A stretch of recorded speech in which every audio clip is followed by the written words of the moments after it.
Bismillahirrahmanirrahim. Assalamualaikum warahmatullahi wabarakatuh.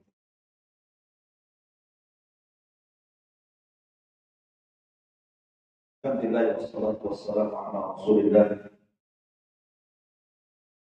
wa ala alihi wa sahbihi wa awala billahi. Alhamdulillah di pagi jelang ini kita masih bisa berilmi di tengah-tengah aktivitas kehidupan kita, dan sebuah nikmat yang besar tentunya bisa hadir dan duduk di majelis ilmu. Karena majelis ilmu itu disabdakan Nabi sallallahu alaihi wasallam sebagai Riyadul Jannah, taman daripada taman-taman surga. Seandainya di kota Batam ini ada taman yang sangat indah sekali, kemudian ibu-ibu membawa anak dan keluarga duduk di situ, alangkah senangnya. Itu baru di dunia. Bagaimana kalau seandainya taman yang ibu duduk di situ adalah taman-taman surga? Tentu tidak kebayang betapa indahnya taman surga itu. Lah, orang yang duduk di majelis taklim itu sama dengan orang yang duduk di taman-taman surga. Tetapi masih banyak juga rupanya saudara-saudara kita yang tidak tertarik untuk duduk di taman surga ini. Padahal Nabi sallallahu alaihi wasallam bersabda dalam sebuah hadis yang sahih, "Idza marartum birriyadil jannati farta." Kalau kalian lewat di taman-taman surga, singgah di situ, kata Nabi. Sahabat bertanya, "Wa mariyadul jannah?" Apa sih taman surga itu, wahai Rasul? Maka Nabi sallallahu alaihi wasallam mengatakan, taman surga itu adalah hilaqul dzikri. Orang yang berkumpul dalam rangka berzikir, mengingat Allah Subhanahu wa taala dengan mempelajari mana yang halal, mana yang haram, mana yang boleh, mana yang tidak, dan begitu seterusnya. Dan Allah Subhanahu wa taala mengatakan, "Ala bi dzikrillahi tatmainnul qulub." Ingatlah, dengan terus mengingat Allah itu tenang hati kita. Taib, salawat diiringi salam hadiahkan kepada Rasul sallallahu alaihi wasallam, dan kita lanjutkan kajian kitab Tauhid, dan kita masuk pada bab ke-37, termasuk syirik, beramal kebaikan tapi tujuannya hanya untuk semata-mata dunia. Ma'asyiral muslimat yang dimuliakan Allah Subhanahu wa taala. Di sini ada dua dalil yang disebutkan oleh muallif rahimahullahu taala. Pertama, surah Hud ayat 15 sampai 16. Allah Subhanahu wa taala berfirman, "Man kana yuridul hayatad dunya wa zinataha nuwaffi ilaihim a'malahum fiha wa hum fiha la yubkhasun ulaika alladzina laysa lahum fil akhirati illa nar wa habita ma sana'u fiha wa batilum ma kanu ya'malun." Barang siapa yang menghendaki kehidupan dunia dan perhiasannya saja, niscaya kami berikan kepada mereka balasan pekerjaan mereka di dunia dengan sempurna. Dan mereka di dunia tidak akan dirugikan sama sekali. Mereka itulah orang-orang yang tidak memperoleh di akhirat kecuali neraka. Dan lenyaplah di akhirat itu apa yang telah mereka usahakan di dunia, serta sia-sialah apa yang telah mereka kerjakan. Perhatikan ayat ini. Allah Subhanahu wa taala menggambarkan tentang orang-orang yang menghabiskan dunianya hanya untuk dunia. Allah Subhanahu wa taala Rahim, Maha kasih sayang. Tetap saja Allah Subhanahu wa taala memberikan dari rizkinya kepada siapapun dari hamba-hambanya. Apakah hamba itu mukmin ataukah hamba itu kafir, tetap Allah Subhanahu wa taala anugerahkan rizki kepada mereka. Karena Allah Subhanahu wa taala yu'ti man yuhib wa ma la yuhib. Allah itu memberikan rizki dunia ini baik kepada orang yang dicintai Allah ataupun yang tidak dicintai Allah. Karena dunia di mata Allah Subhanahu wa taala itu tidak ada nilainya. Sebagaimana sabda Nabi sallallahu alaihi wasallam, "Lau kanatid dunya ta'dilu janaha ba'udah, ma saqa kafiran minha syurbata ma'in." Kalau seandainya dunia ini senilai dengan sayap seekor nyamuk, tentu tidak ada satu kafir pun yang akan diberikan minum walaupun setetes air. Jadi kalau seandainya dunia ini ada nilainya walaupun sebesar sayap nyamuk, anggaplah ada nilainya sebesar sayap nyamuk dunia ini. Maka kalau memang memiliki nilai walaupun kecil, tentu orang kafir tidak akan diberikan dunia sedikit pun. Satu tetes air pun tidak akan diberikan kepada mereka. Tapi karena dunia tidak ada nilainya, makanya orang-orang kafir pun ikut menikmati di situ. Bahkan di dunia sendiri hari ini orang yang paling kaya justru orang kafir, bukan orang yang beriman. Dari sini menunjukkan bahwa dunia ini bersyarikat antara mukmin dan kafir.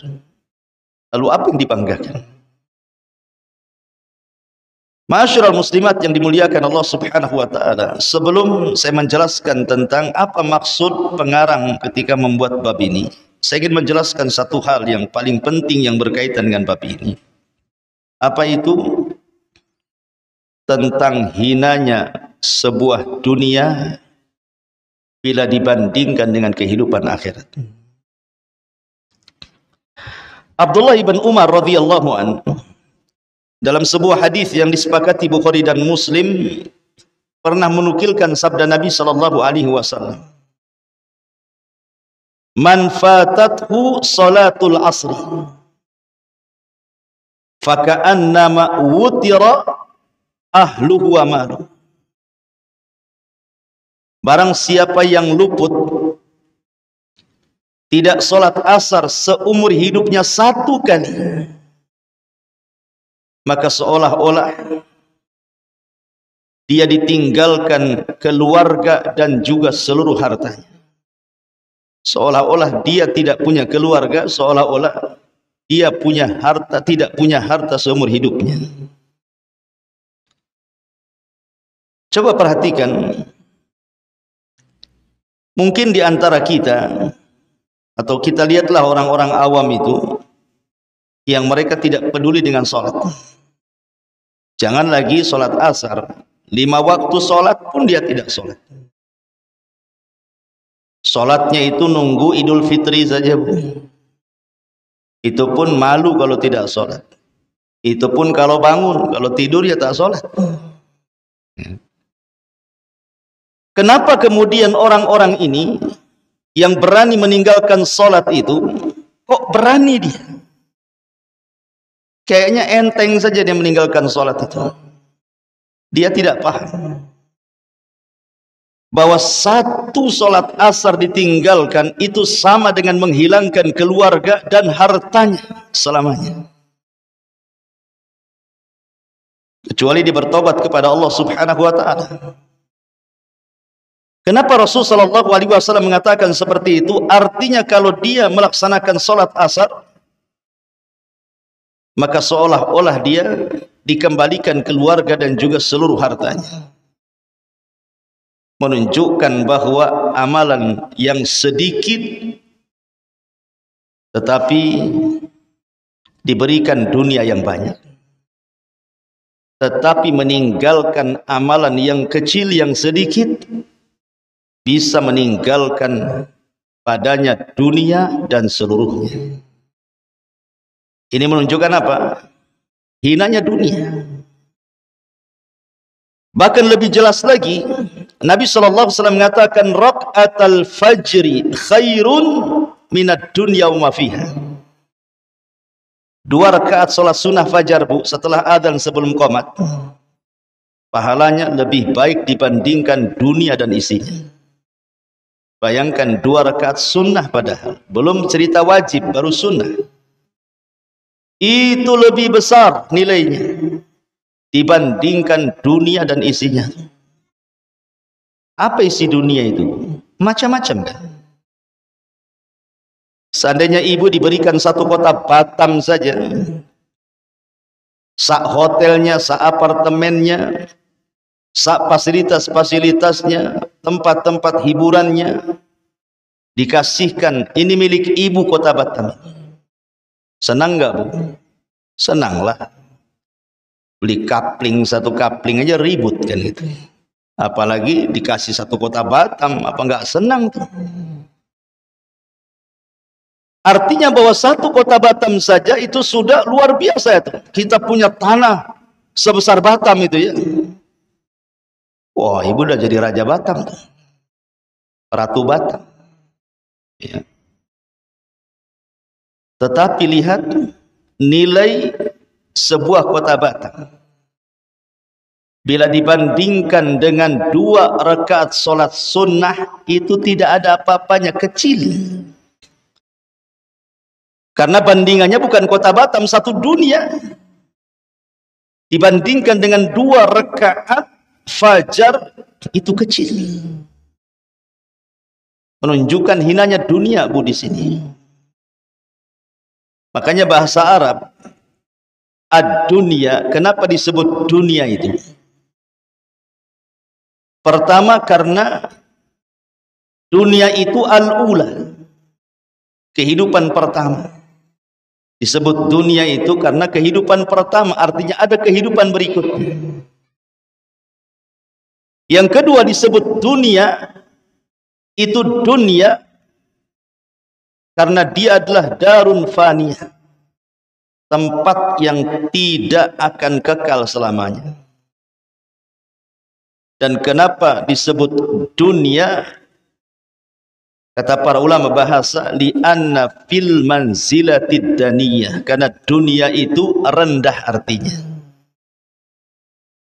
Jadi dunia itu bukan tempat tujuan. Dunia itu sangatlah fana, tidak mungkin mengekalkan. Dan dunia ini sangat rendah, itu makna dunia.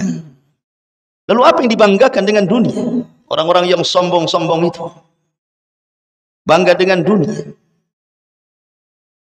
Ma'asyiral muslimat yang dimuliakan Allah Subhanahu wa taala. Bahkan Nabi SAW mengatakan dalam hadis yang dikeluarkan Muslim dalam sahihnya, dari Abi Hurairah radhiyallahu an, Rasul bersabda, la an aqula subhanallah walhamdulillah wa la ilaha illallah wallahu akbar ahabbu ilayya mimma tala'at alaihi syamsu. Kata Nabi, kalaulah aku mengucapkan subhanallah walhamdulillah wala ilaha illallah Allahu akbar, itu lebih aku cintai, kata Nabi, dibandingkan matahari yang terbit dari timur dan menerangi cahaya bumi. Coba bayangkan, matahari ini adalah sirrul hayat, rahasia kehidupan manusia. Kalau tidak ada matahari, manusia bisa mati. Seolah-olah Rasul mengatakan orang yang mengucapkan subhanallah walhamdulillah wala ilaha illallah Allahu akbar lebih Rasul cintai daripada seluruh kehidupan dunia. Menunjukkan hinanya dunia dan mulianya akhirat. Bahkan Nabi SAW mengatakan juga, ribatu yaumin fi sabilillah khairun minad dunya wa ma fiha, rawahu Muslim. Seseorang yang berjaga satu hari saja di jalan Allah Subhanahu wa taala itu lebih baik daripada dunia dan isinya. Lihat bagaimana Nabi SAW menggambarkan betapa hinanya dunia ini. Bahkan dalam hadis Jabir radhiyallahu an yang dikeluarkan Imam Muslim, suatu ketika Nabi SAW lewat di sebuah pasar. Tiba-tiba kemudian Nabi SAW mendapatkan bangkai kambing yang putus kedua telinganya. Bangkai kambing mati, putus dua telinganya itu. Kemudian Nabi SAW, karena di situ banyak para sahabat, kata Rasul, ayyukum yuhibbu anna hadza lahu bidirhamin. Kata Rasul, siapa di antara kalian yang mau membeli bangkai kambing yang rusak telinganya ini? Enggak mahal-mahal, 1 dirham saja, kata Nabi. Faqalu, maka para sahabat mengatakan, ma nuhibbu annahu lana bi syai'in wa ma nasna'u bihi. Kata para sahabat Rasul, kami tidak suka dengan bangkai kambing. Kalaupun dia hidup, untuk apa, katanya. Walaupun 1 dirham sekalipun kami tidak mau membelinya. Maka Nabi SAW mengatakan, wallahi demi Allah, la dunya ahwan 'ala Allah min hadza 'alaikum. Kata Nabi SAW, demi Allah, dunia jauh lebih hina dibandingkan bangkai ini untuk kalian. Lihat betapa hinanya di pandangan Nabi SAW dunia ini. Apalagi kalau seandainya dibandingkan dengan surga, makin gak ada apa-apanya dunia itu. Makanya Rasul mengatakan, inna maudi as-sauti fil jannati khairun minad dunya ma fiha. Tempat semetiknya, Bu, tempat semetiknya di surga itu masih lebih baik dibandingkan dunia dan isinya. Baru tempatnya itu, 1 cemeti saja, 1 cambuk, itu lebih baik dibandingkan dunia dan isinya. Kenapa kok dunia ini sehina ini gitu ya di mata Rasul SAW dan juga para sahabat? Karena Rasul SAW mengatakan dalam sebuah hadis yang dihasankan oleh Syekh Nasiruddin Al-Albani rahimahullahu ta'ala, inna dunya mal'unun, inna dunya mal'unatun, mal'unun ma fiha illa dzikrullah wa mawalah, illa dzikrullah wa mawalah wa alimun au muta'allimun, kata Rasul. Karena hakikat dunia itu dilaknat, dan juga dilaknat orang-orang yang hidup di atas dunia, kecuali orang-orang itu senantiasa mengingat Allah dan ibadah-ibadah yang sejenisnya, atau dia orang alim, atau dia orang yang mengajarkan ilmunya. Orang yang mengajarkan ilmu atau orang yang belajar ilmu. Dari sini maka kenapa kemudian dunia ini di mata bagi mukmin itu penjara? Sampai Rasul mengatakan ad-dunya sijnul mu'min wa jannatul kafir. Dunia ini penjara bagi orang yang beriman, surga bagi orang kafir. Karena dunia bagi orang yang beriman itu tidak menyenangkan. Dunia bagi orang yang beriman itu tidak menyenangkan. Tapi dunia bagi orang kafir itu menyenangkan. Walaupun dia hidup mewah, andailah seorang ibu ini kaya raya. Amin Bu, kalau dibilang kaya tuh. Jadi tetap saja kan Bu, sekaya apapun ibu, kalau ibu seorang mukmin masih tidak boleh meninggalkan sholat, masih tidak boleh meninggalkan puasa Ramadan, masih tetap harus zakat, masih tetap menyempurnakan syarat Islam dengan haji, masih tetap dianjurkan hadir di majelis ta'lim. Belum bebas. Ya. 5 waktu terhalang dengan sholat 5 waktu. Belum bebas. Ya, dunia itu penjara bagi orang yang beriman. Kalau ingin bebas Bu, tidak ada sholat, tidak ada puasa, tidak ada zakat, tidak ada ibadah-ibadah yang lain, murni menikmati hidup saja, masuk surga Bu. Surga itu kerjaannya makan, minum, melakukan hubungan suami istri, hura-hura, senang-senang, karena semua halal. Tapi selama belum masuk surga, jangan harap itu. Dunia ini masih penjara bagi kita. Bahkan tidak ada tahu sebuah nilai dunia kecuali Allah yang menciptakannya. Tidak ada yang lebih tahu tentang nilai sebuah dunia kecuali zat yang menciptakan dunia. Siapa? Allah. Lihat Allah berfirman, ma indakum yanfud wa ma indallahi bakin. Harta atau dunia yang ada di sisi kalian pasti lenyap, tetapi yang ada di sisi Allah itulah yang kekal. Dan kita bisa saksikan Bu ya, dunia ini tidak kekal.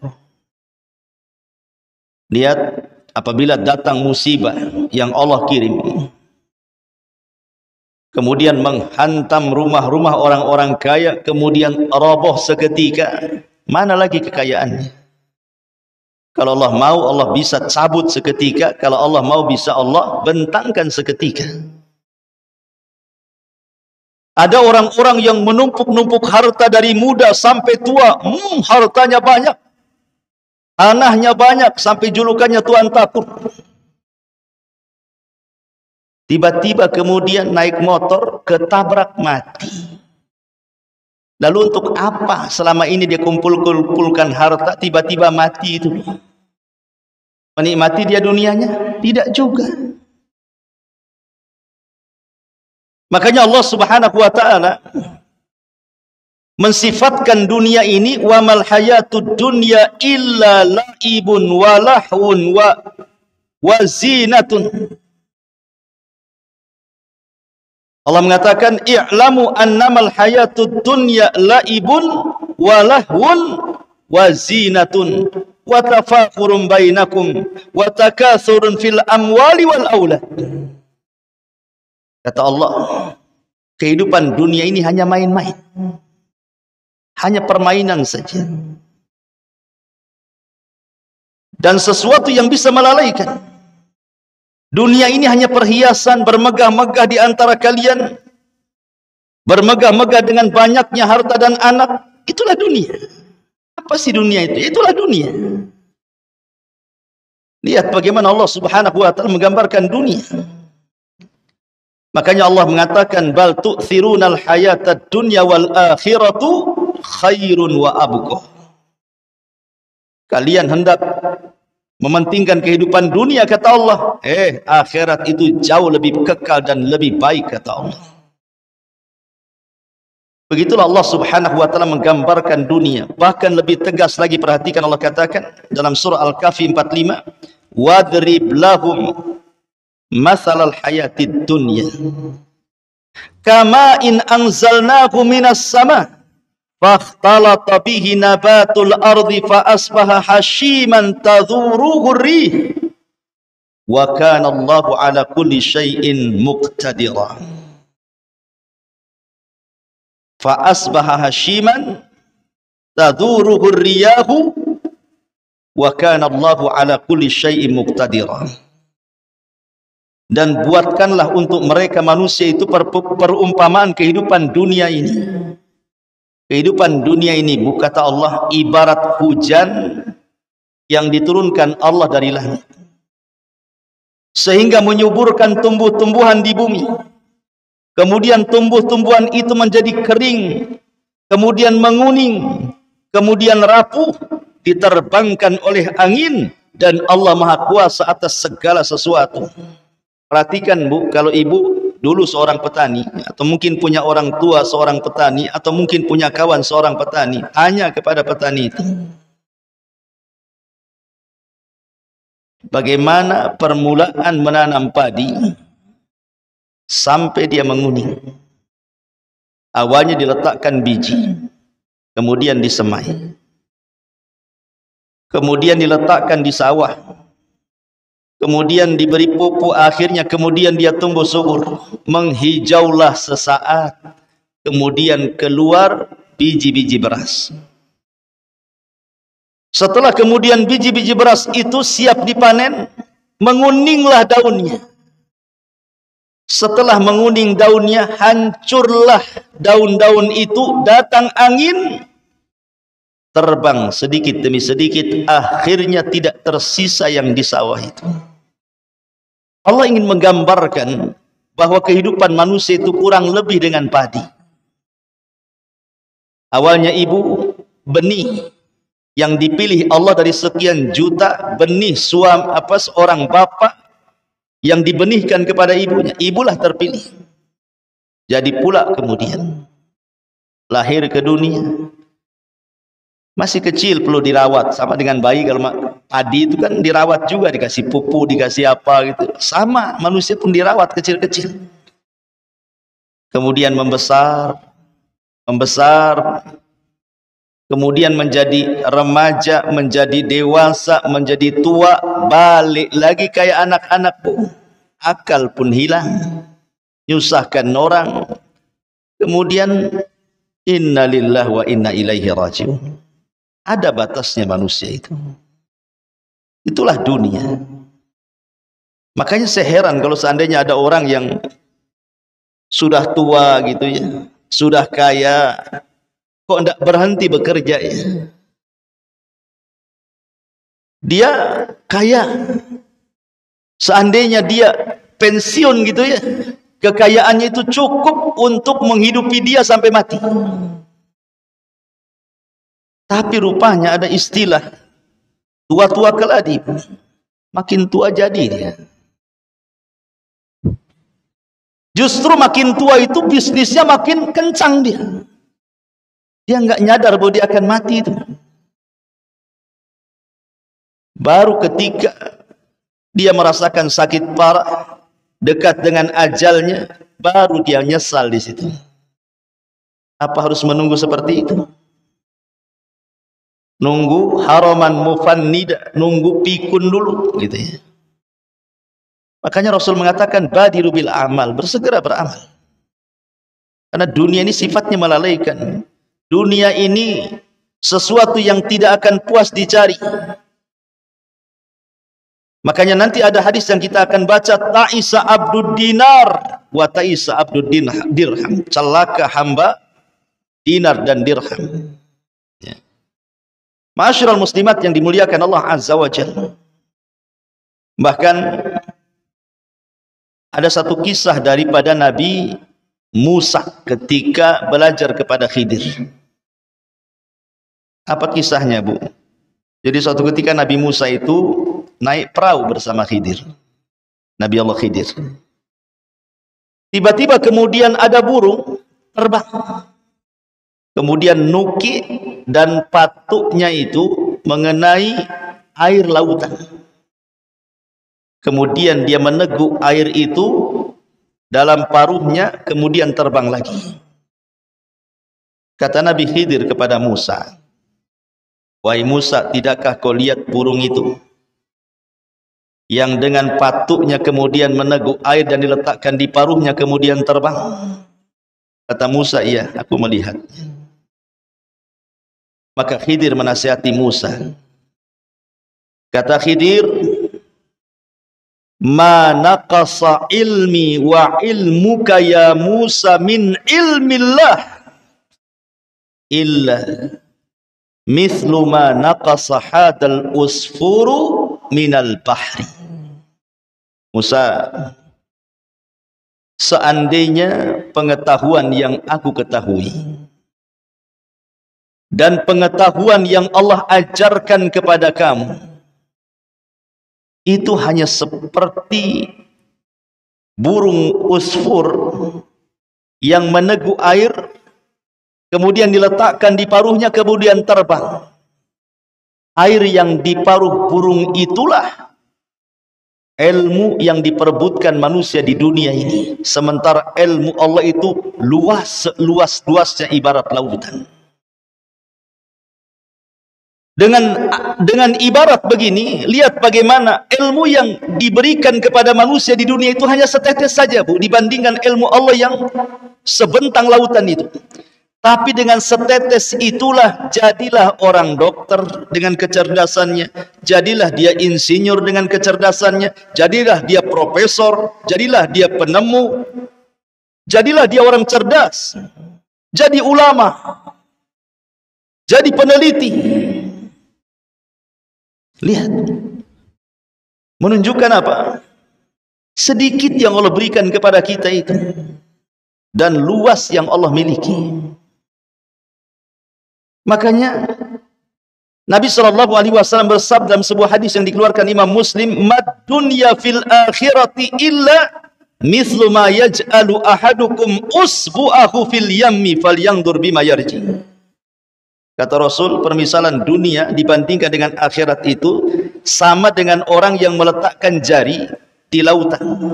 Ibu main-main ke Barelang, ke pinggir lautan itu, letakkan jari, selupkan di air lautan, kemudian angkat. Pasti di ujung jari itu kan ada air yang menetes. Kata Rasul, permisalan dunia dengan akhirat itu sama dengan salah seorang di antara kalian menyelupkan telunjuknya ke lautan, kemudian lihat apa yang terjadi. Cuman satu tetes saja. Itulah yang diperebutkan manusia, satu tetes itu. Ya. Artinya bahwa apa yang di sisi Allah itu jauh lebih kekal dan lebih baik.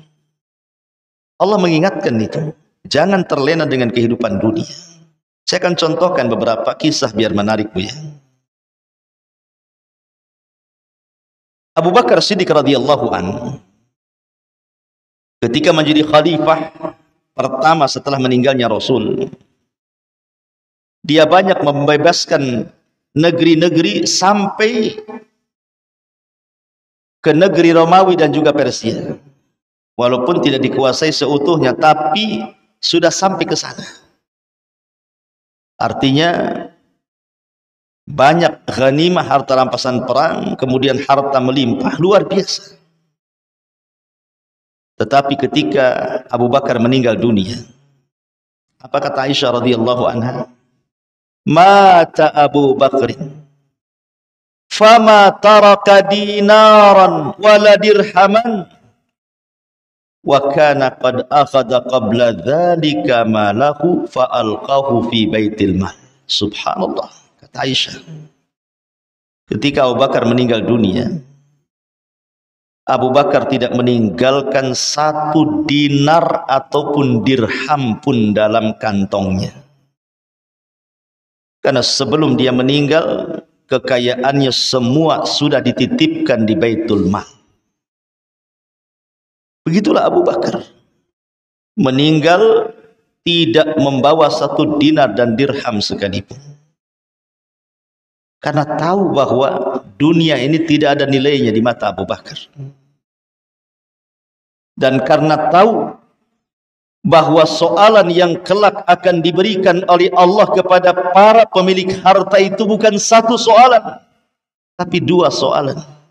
min aina iktasabahu wa fima anfaqahu. Kemana kau dapat, kemana pula kau belanjakan. Bahkan ada seorang gubernur, Bu, di zaman para sahabat, di zaman Umar bin Khattab, namanya Sa'id ibnu Amir. Catat, Sa'id ibn Amir. Sa'id ibn Amir ini seorang yang sangat zuhud.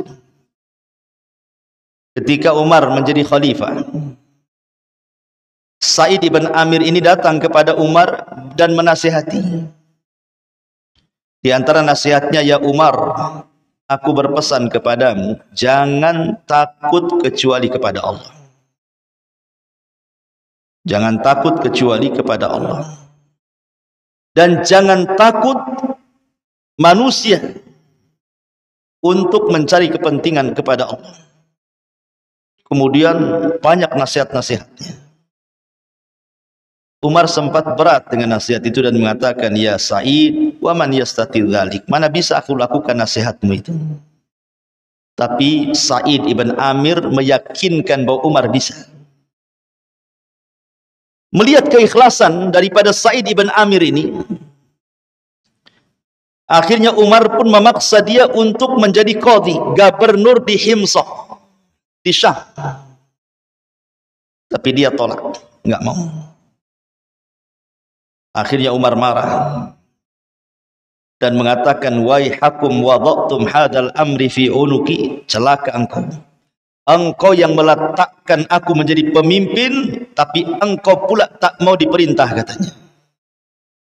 Akhirnya kemudian Umar pun mengatakan, kau harus jadi gubernur Himsah.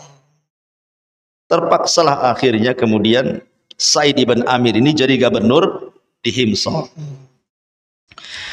Setelah waktu berlalu, dia jadi gubernur di Himsah, dicintai rakyatnya karena keadilannya. Himsah ini suatu ketika terkena pacaklik hebat, sehingga banyak terjadi kelaparan di mana-mana. Akhirnya untuk memulihkan ekonomi Himsah, diutuslah orang pilihan, orang-orang yang terpercaya untuk menghadap kepada Umar di kota Madinah dan menceritakan kepada Umar tentang kondisi Himsah. Siapa tahu Umar bisa memulihkan ekonomi yang ada di Himsah. Maka Umar mengatakan kepada utusan Sa'id ibn Amir ini, coba bentangkan catatan-catatan orang-orang miskin yang ada di Himsah itu. Maka dikasihkanlah catatan orang-orang yang ada di Himsah, orang-orang fakir yang akan dibantu oleh Umar itu. Dibaca satu, si anu, si anu, si anu. Tiba-tiba Umar terperanjat. Rupanya di antara orang-orang miskin yang ada pada catatan utusan dari Himsah ini, terdapat nama Sa'id ibnu Amir. Subhanallah. Gubernur, Bu, masuk deretan orang-orang miskin. Akhirnya Umar pun mengatakan, ini siapa ini Sa'id bin Amir ini? Maka utusan itu mengatakan, dia gubernur kami wahai Amirul Mukminin. Fabaka. Maka Umar pun menangis. Kok ada gubernur masuk di catatan orang miskin? Pertanyaannya sederhana. Ada enggak gubernur di Indonesia yang masuk pada kategori orang miskin menurut daerah sekitar? Tidak ada ceritanya, Bu. Gubernur di negeri kita ini semuanya kaya, nggak ada orang miskin. Bahkan syarat jadi gubernur harus kaya malah ya. Kalau nggak kaya nggak jadi dia gubernur. Makanya Umar kemudian dia kasihan dengan Sa'id ibn Amir. Akhirnya dia pun menitipkan harta yang banyak dan dikatakan kepada utusan itu, berikan harta ini kepada gubernurmu Sa'id ibn Amir.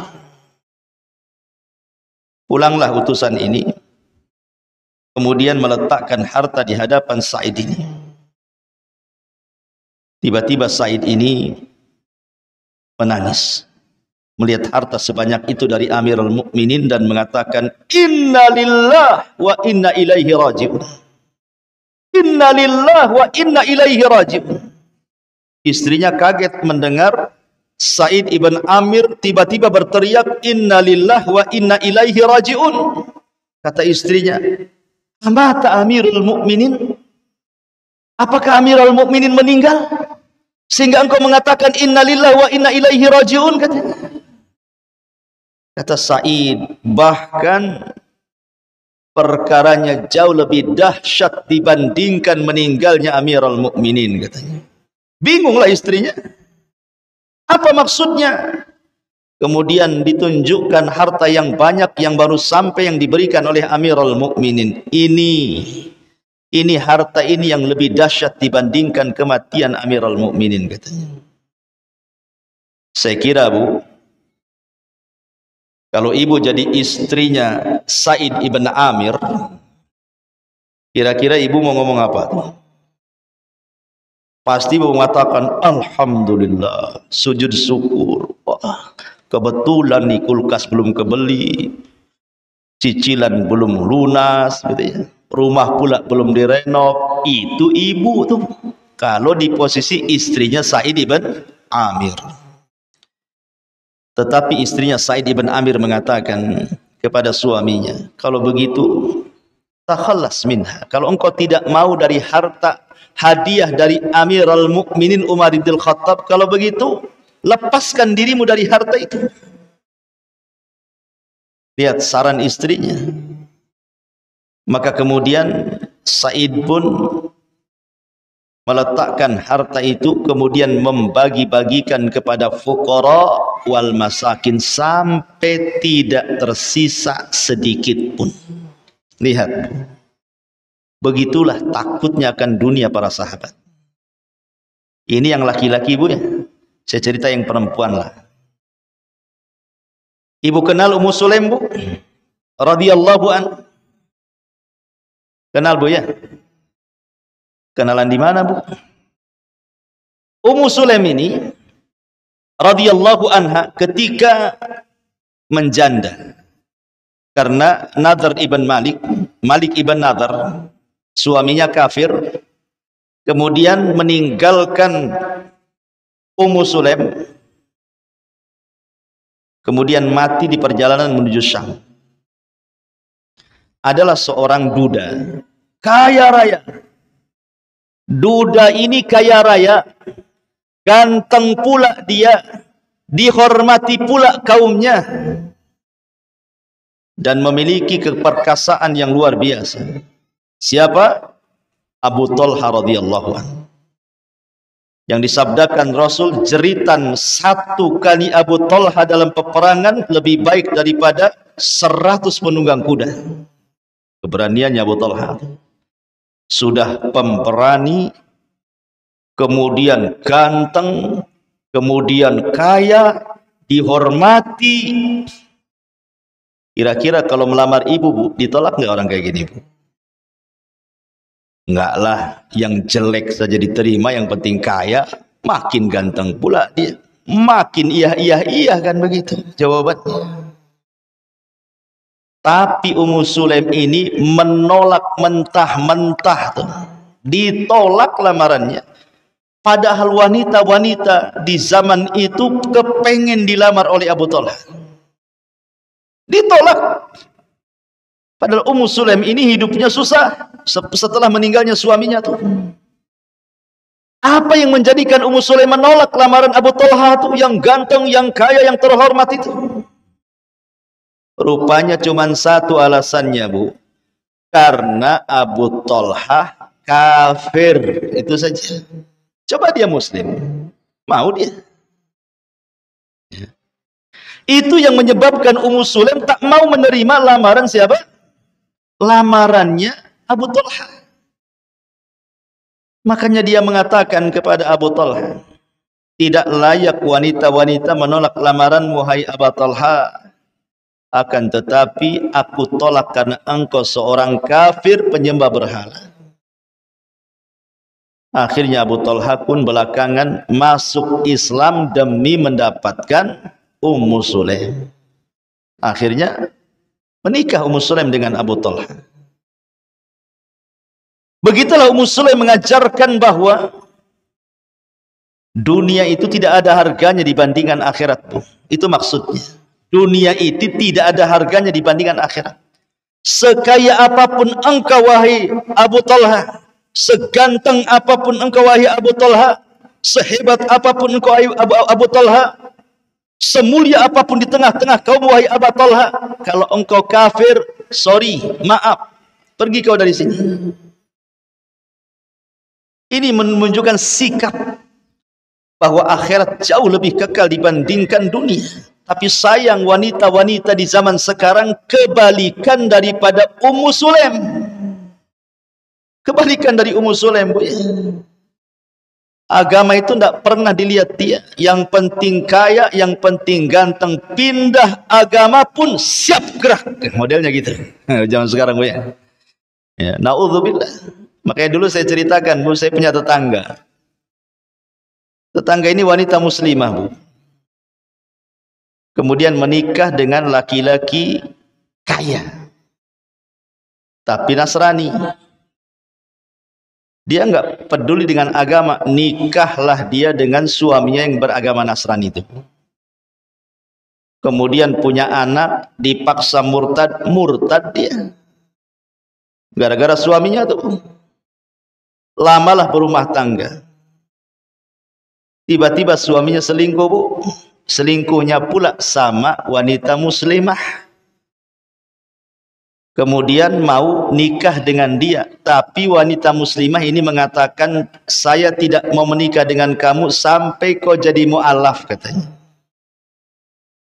Akhirnya nikah dia dengan wanita muslimah ini, kemudian menjadi mu'alaf. Dengar nikah, minta cerai istri pertamanya.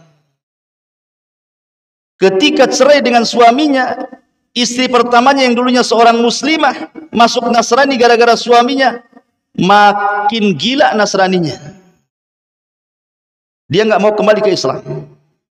Yang suaminya pula setelah menikah dengan wanita muslimah jadi baik pula dia mu'alafnya. Ya Allah, memang dunia ini aneh-aneh ceritanya. Ya. Lihat bagaimana dia bisa mengorbankan agama hanya dunia yang hina ini, Bu. Karena dia tidak paham bahwa dunia ini sangat hina di mata Allah, di mata Rasulnya, dan di mata salafun saleh. Satu lagi cerita, ya. Jadi ada seorang sahabat namanya Abdullah ibn Amr ibn As. Abdullah ibn Amr ibn As radhiyallahu anhu. Nabi SAW suatu ketika mengatakan kepada Amr ibn As ini untuk segera datang kepadanya, membawa senjatanya, membawa baju besinya, menghadap Rasul. Maka kemudian menghadaplah Amr bin As ini kepada Nabi SAW. Kata Nabi SAW, ya Amr, saya ingin mengutusmu menjadi pemimpin pasukan dalam Sariyah. Pasukan yang tidak dipimpin Nabi disebut Sariyah. Engkau akan diutus untuk menyerang Bani Fulan dan Fulan. Dan saya pastikan engkau akan menang. Dan engkau akan mendapatkan harta rampasan perang yang begitu melimpah. Pergi wahai Amr. Kata Amr bin As mengatakan kepada Rasul,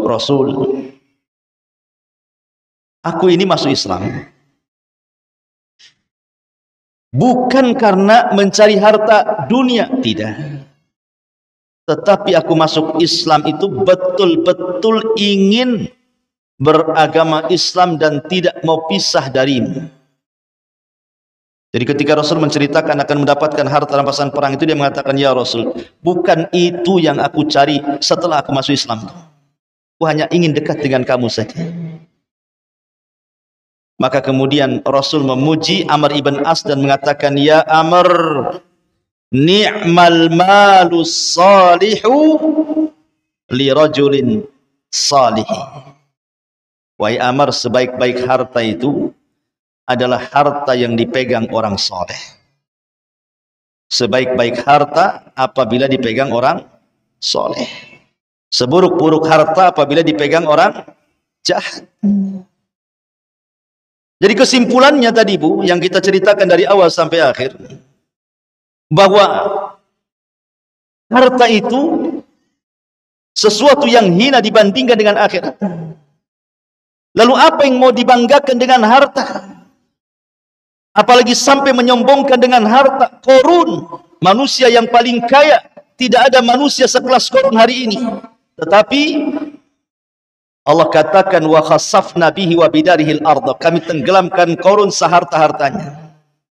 Fir'aun yang sombong dan mengatakan, alaysa li mulku Misra wa hadhil anharu tajri min tahti. Bukankah aku raja Mesir dan seluruh sungai-sungai dan lautan Mesir di bawah kakiku, kata Fir'aun. Sombong dia. Karena sombongnya Allah katakan wa aghraqna ala fir'auna wa antum tanzurun. Kami tenggelamkan Fir'aun dan pasukannya dan kau bisa melihatnya. Namrud. Siapa yang tidak kenal Namrud? Raja yang paling kaya, sombong, ngaku Tuhan. Kemudian Allah utus seekor nyamuk masuk di hidungnya, bersarang di kepalanya 40 tahun. Kemudian dia disuruh pembantunya untuk memukul-mukul setiap hari dengan sendalnya kepalanya. Akhirnya setelah 40 tahun mati gara-gara seekor nyamuk. Al-Walid ibn Mughirah, orang yang dibentangkan kekayaannya di zaman Rasul, tetapi dia menghina Rasul dan mengatakan Quran itu ucapan manusia. Quran itu adalah wahyu impor dari luar sana, bukan ucapan Allah. Maka Allah katakan dalam surah Al-Mudaththir kepada Al-Walid ibn Mughirah, sa'uslihi saqar. Kami akan masukkan si Walid ke neraka Saqar. Siapa lagi? Abu Lahab, Abu Jahal. Orang-orang yang menyombongkan diri dengan hartanya berakhir dengan sangat tragis. Ma'asyiral muslimat yang dimuliakan Allah Azza wa Jalla. Lah di sini mu'alif rahimahullahu taala ingin menjelaskan kepada kita bahwa ada di antara orang-orang itu yang beramal bukan untuk Allah tapi untuk dunia. Ada 4 jenis manusia, Bu, ketika berhadapan dengan beramal untuk dunia. Jenis pertama adalah orang yang beramal soleh.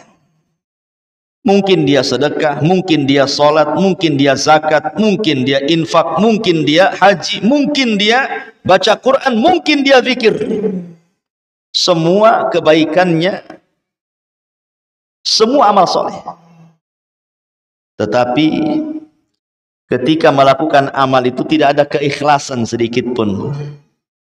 Ketika beramal soleh itu tidak menghendaki kehidupan akhirat atau pahala akhirat sedikit pun. Dia hanya ingin dengan amal-amal soleh itu tujuannya dunia saja. Supaya terjaga hartanya, supaya terjaga bisnisnya, supaya terjaga keluarganya, supaya dunia-dunianya tidak hilang. Maka orang yang seperti ini adalah orang yang difirmankan di dalam surat yang kita baca, Hud 15:16. Ulaika laisa lahum ulaika alladzina laisa lahum fil akhirati illan nar. Orang seperti ini tidak lain dan bukan kecuali di akhirat dimasukkan ke neraka. Karena tujuannya nggak ada ikhlas-ikhlasnya. Murni tujuannya dunia saja.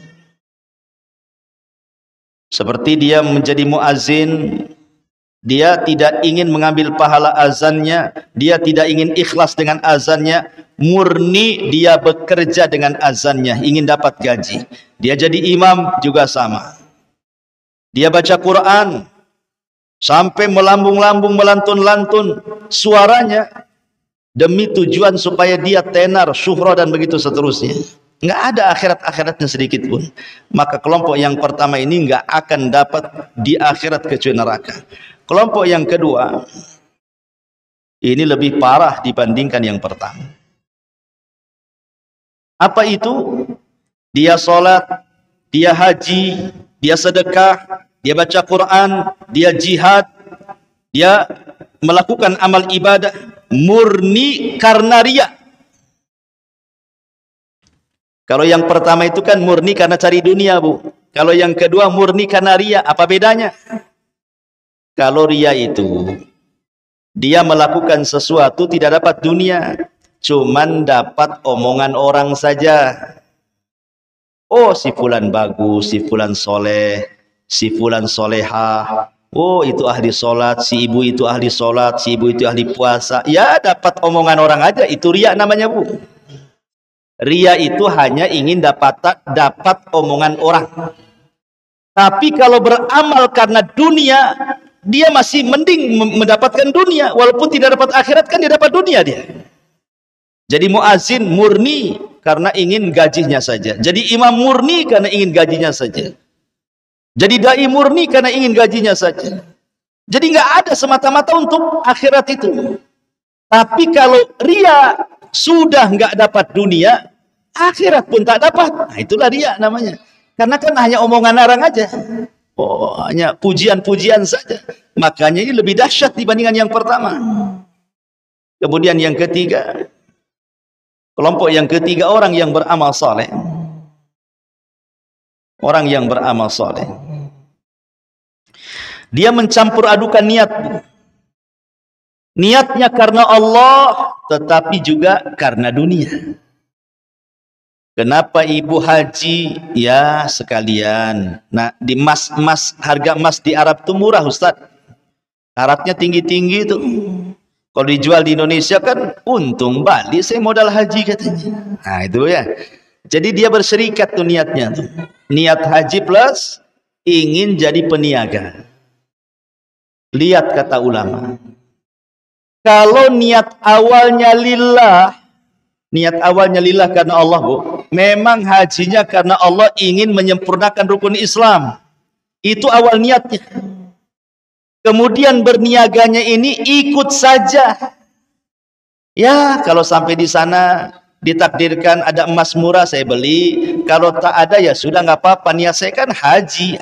Gitu ya. Berarti di sini dunia mengikuti akhirat. Kata ulama nggak apa-apa. Yang seperti ini nggak apa-apa. Tapi mengurangi pahala. Ya. Yang seperti ini tidak ada masalah. Mengurangi pahala. Lain kalau seandainya dia haji lillahi ta'ala karena Allah. Allah takdirkan di Mekah ada pula orang yang nawari emas. Mau nggak emas murah? Itu kan di luar dugaan karena nggak ada niat untuk beli emas, Bu. Nah, ini murni karena Allah. Berarti kalau seandainya dapat ada orang yang nawari emas, yaitu sebagai busrol ajil namanya ya. Dalam hadis Rasul sebagai busrol ajil. Busrol ajil itu artinya kabar gembira yang disegerakan di dunia. Atau contoh yang mudah lah. Ibu haji murni karena ingin dipanggil Bu Hajah. Bu ya, ingin dipanggil Bu Hajah saja, Bu.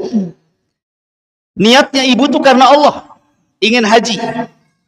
Murni karena Allah ingin haji. Ya, nanti kalau pulang dipanggil Bu Hajah ya nggak apa-apa, nggak dipanggil Bu Hajah juga ya nggak ada masalah. Ya. Berarti panggilan Bu Hajahnya itu kan ngikut kepada akhirat, nggak masalah. Tapi ini kan kalau sudah ada kata-kata seperti itu mengurangi pahala namanya, Bu. Lain dengan kelompok yang kedua, ibu ini murni haji, nggak mau dipanggil Bu Hajah. Karena sholat aja nggak mau dipanggil Bu Sholat kan, sama-sama rukun Islam tuh. Ya. Tiba-tiba pulang dari haji, ibu sudah nutup-nutupi hajinya. Sudah pakai cadar, nggak tahu siapa ibu kan. Betul-betul ikhlas. Orang kalau bisa jangan tahulah ibu itu haji. Tiba-tiba pulang, kok tetangga pada tahu Bu Hajah, Bu Hajah. Berarti itu kan di luar dugaan, Bu. Itu namanya busrol ajil. Busrol ajil itu artinya kabar gembira yang segerakan di dunia. Ini tidak ada masalah. Ya, jadi itulah 4 kelompok yang terjadi dengan orang yang beramal soleh karena tujuan dunia. Tapi kalau seandainya dari awal sudah tujuannya dunia, tiba-tiba di tengah jalan tujuannya akhirat, tidak diterima ibadahnya. Hajinya memang karena ingin dipanggil Bu Haja. Sampai di sana diceramai Ustadz, jangan, ikhlas. Akhirnya ikhlas ibu ya. Maka innamal a'malu binniyat. Maka yang dilihat niat awalnya. Maka lihat bagaimana perkara niat ini bahaya. Jangan sampai dilakukan. Kemudian dalil yang kedua secara singkat adalah, aduh, inilah kalau ngaji pakai handphone, ya, lobet. Handphonenya, ilmunya di handphone, sekali lobet hilang. Itulah enaknya kalau ngaji pakai kitab, nggak ada lobet-lobetnya. Mungkin ini syarat supaya ngajinya sudah selesai mungkin. Tapi nggak apa-apa, hadisnya saya ingat. Nabi SAW mengatakan, ta'isa abdud dinar, wa ta'isa abdud dirham, wa ta'isa abdu khamisati wal khamilah. Celaka hamba dinar, celaka hamba dirham, celaka hamba busana dan pakaian. Apa yang dimaksud hamba dinar, hamba dirham, hamba busana, hamba pakaian, dan hamba-hamba yang lain itu? Terkadang Bu, ada orang tujuannya baik ketika mencari dunia. Coba aku kaya, ini masjid di Daul Ilmi ini sudah ku tingkat. Itu tujuannya ya Bu ya. Akhirnya kemudian mulailah bekerja 10 tahun kaya raya. Lupa tuh dengan masjid Daul Ilmi itu. Niatnya menguasai harta, sudah punya harta, harta pula menguasai dia. Itu disebut abdu dinar namanya. Harta yang menguasai dia. Ataupun contoh abdu al-khamisah, hamba pakaian. Kalau ibu kemudian sehari-hari dari pagi sampai malam, dari malam sampai pagi, dari pagi sampai malam lagi dan begitu seterusnya, yang diingat pakaian yang dilihat di Tokopedia. Ibu buka handphone, nampak ada model baru tuh pakaian tuh Bu. Mantap nih, cadarnya aja banana, terbaru, ada rendanya, cakep, artis pun pakai umpamanya. Jadi kepikiran Bu ingin punya, tapi tangan tak sampai, tak ada duit. Jadi setiap hari berpikir, kapan aku ingin punya jubah itu, kapan aku ingin punya busana muslim itu. Sampai ke bawah mimpi Bu. Sampai ke bawah mimpi. Dalam mimpinya betul-betul ibu dapat uang, beli pula baju itu. Pas bangun tidur Bu, rupanya tak ada pula, namanya mimpi. Besoknya kepikiran, akhirnya kemudian dihasutlah suami. Bang, tengok Bang, cakep nggak nih Bang? Kata suaminya, baguslah. Kayaknya harus belilah kita Bang. Nah, itu. Mulai ya Bu ya. Ini kalau orang pikirannya ke satu titik, itu yang dipikirkan, berarti ibu itu hamba busana Bu. Ada orang yang hamba handphone, ada juga hamba handphone Bu. Handphone udah jelek nih, ada terbaru, beli lagi. Belum rusak tuh handphonenya, ada yang terbaru, jual, beli lagi. Terus seperti itu hamba handphone namanya. Ya. Ada hamba motor gitu. Ada juga hamba motor itu. Beli motor, baru setahun jual lagi, beli lagi. Terus saja, model terbaru. Ah, itu hamba motor tuh. Ya. Ada juga hamba tas. Ibu ke Nagoya, nampak pula toko tas itu ya. Cantik-cantik tuh tasnya. Kapan aku punya. Terus lagunya sampai seminggu, kapan aku punya, Bu, judulnya. Itu hamba tas. Jadi, hamba-hamba dunia itu, hamba dinar, hamba uang, hamba tas, hamba pakaian, hamba perempuan, hamba kendaraan, hamba-hamba, semuanya hamba. Di sini menunjukkan bahwa dunia itu terkadang menundukkan pelakunya. Sehingga dibuatnya orang yang mencari itu menjadi hambanya.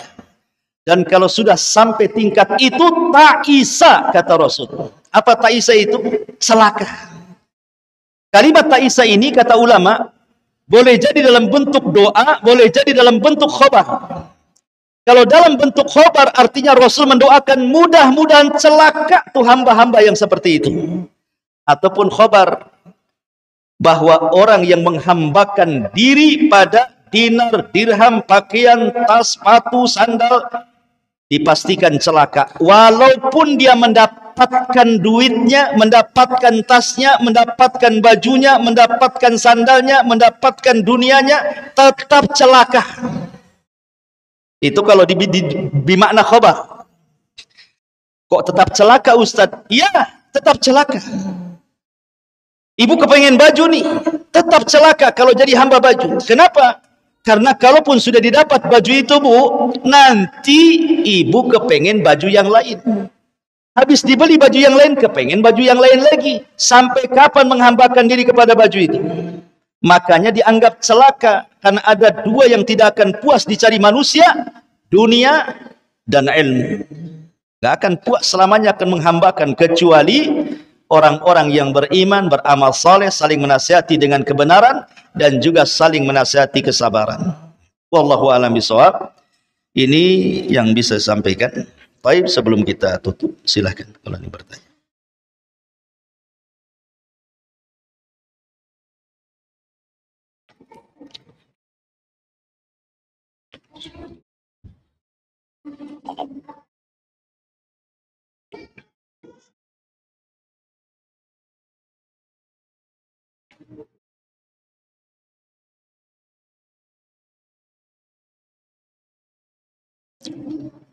Ada?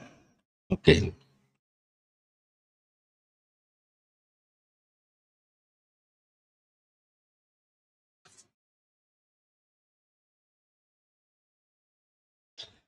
Bagaimana caranya menjaga dan mendapatkan keuntungan dalam perniagaan sesuai tuntunan Islam? Apakah ada ketentuan proses, persentase atau syarat lainnya? Pertama, berniagalah karena Allah. Berniaga karena Allah. Supaya berkah. Niat dulu yang pertama. Yang kedua, berdoa agar perniagaannya diberkahi. Dengan cara jadilah orang jujur dalam berniaga. Jangan dusta, jangan mendolimi orang, jangan mengambil hak orang, jangan goror, jangan zalim, dan begitu seterusnya. Kemudian di sini ketentuan prosentase, maksudnya prosentase ini pembagiannya atau gimana? Ini berarti berniaga berserikat. Ya, berniaga berserikat. Ya, kalau berserikat jelas harus ada pembagian-pembagian sesuai dengan syarat yang sudah disepakati masing-masing yang berserikat dalam penanaman saham itu.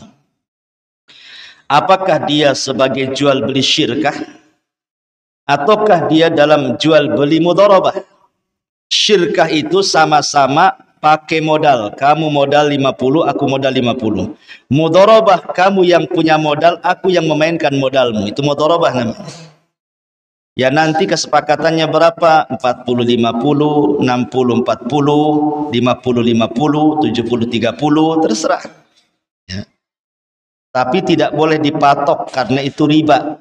Contoh, saya punya usaha, Bu, punya modal 100 juta, tanamkan di usaha saya. Tiap bulan ibu dapat 500 atau 1 juta. Riba itu namanya.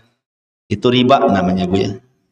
Tidak boleh dipatok dengan uang, tapi dipatok dengan persen. Karena namanya keuntungan setiap bulannya itu naik turun. Maka pakai persen lah. Saya kan dapat 60%. Terkadang 60% ini bisa banyak, bisa sedikit. Kalau untung ibu dapat sedikit, kalau rugi ibu dapat banyak. Jatuhnya seperti itu. Itu namanya untung buntung. Dengan istilah lain perjudian jadi jatuhnya. Namanya modal itu ya kalau rugi ya ditanggung bersama, ya untung ditanggung bersama. Kecuali kalau yang mengelola modalnya lalai. Ya, jualan nasi larinya ke sepatu. Yang punya modal tak tahu. Wah, itu lain. Ibu membalikan duit kalau dia tak terima. Ya. Jadi syarat-syarat jual beli banyak. Jasa jual beli banyak sekali dan ini dicantumkan di banyak kitab fikih namanya Kitabul Buyu. Ya, yang jelas Bu, jadilah pedagang yang jujur, jadilah pedagang yang amanah, banyak-banyak berdoa, ya. Tidak perlu berambisi dengan dunia, yang jelas jalankan saja, nanti Allah yang mengaturnya. Ya. Wallahu a'lam. Sudah Bu, ikan sepat ikan bagus, apa? Ikan sepat ikan gabus katanya, lupa saya. Makin cepat makin bagus, cepat balik Bu ya. Subhanakallah bihamdika, asyhadu an la ilaha illa anta astaghfiruka wa atubu ilaik. Allahu ta'ala alam. Assalamualaikum warahmatullahi wabarakatuh.